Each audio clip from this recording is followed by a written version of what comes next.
There are so many different ways that you can approach this. This is a new way that I found can really help release the inner thighs and release the back muscles to help give you access to the interior space of the pelvis.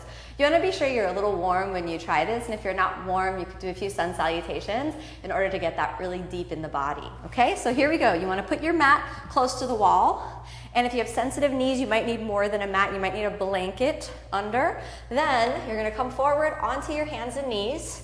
Then you're going to open the knees and press the feet into the wall. Then you're gonna lie down forward and come onto the elbows. And you might need to readjust the thighs, picking up your thighs and just making sure that the thighs press into the ground. Then pick your sternum up a little bit and just hang out here. It's important that when you're here, that you don't feel any pain in your knee. If you feel pain in the knee, put a pillow underneath, or maybe the stretch is too advanced for you.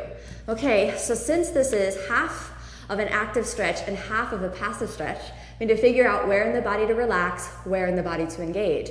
Engage your arms a little bit to keep the chest lifted, and engage the pelvic floor a little bit just to support the pelvis, but try to relax your inner thigh muscles, okay? Press a little bit back into the wall so that you can feel a little bit of activation in the muscles of your pelvic floor. Once you feel the inner thighs nice and open, you might want to feel the front bones of your pelvis, which are right here, the iliac crests. You want to feel the iliac crest right here just really pressing into the ground.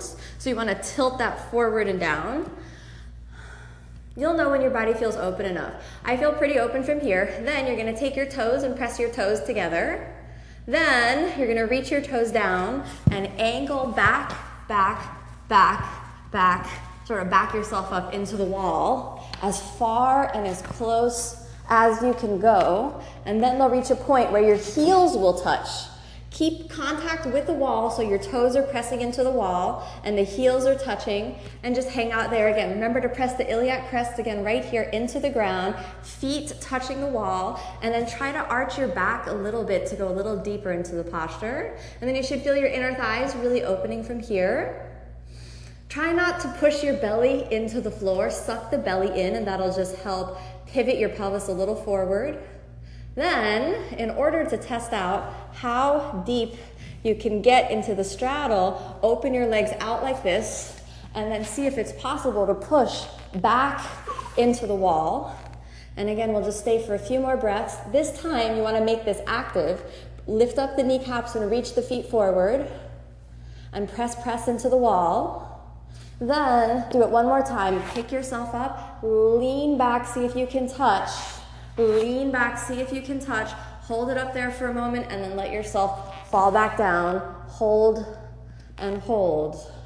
And you should feel a nice stretch right around the bones of your pelvis, again, right around the iliac crests, which you're pressing into the wall. The arms are active, the chest is lifted, the feet are active, and we're squeezing it all the way in. One more time, just press it back into the wall, and then gently reach down. And in order to come out, wiggle your toes forward, sit back into the wall, and then you'll find yourself in a nice deep straddle.